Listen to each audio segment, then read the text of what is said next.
Javeria Sargodha government associate college Javeria के पूरे पंजाब में मुकाबला हुस्न किरात में पहली पोजीशन। तफसीलात के मुताबिक महकमा हायर एजुकेशन हुकूमत पंजाब के ज़ेर एहतमाम जश्न रहमतुल्लिल आलमीन के हवाले से सूबाई सतह पर government MAO graduate college Lahore में मुकाबला हुस्न किरात में गवर्नमेंट एसोसिएट कॉलेज जावरिया के होनहार तालिब इल्म कारी अदनान जफर ने पंजाब के तमाम सरकारी और प्राइवेट कॉलेजेस में फर्स्ट पोजीशन हासिल करके इंसाल होने वाले तमाम मुकाबलाजात में पहली पोजीशन का तसलसल बरकरार रखा।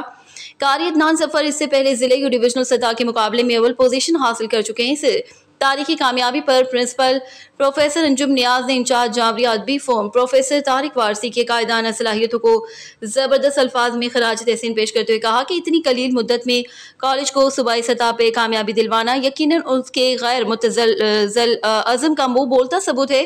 रिपोर्ट जफर अब्बास, तहसील रिपोर्टर शाहपुर जावरिया।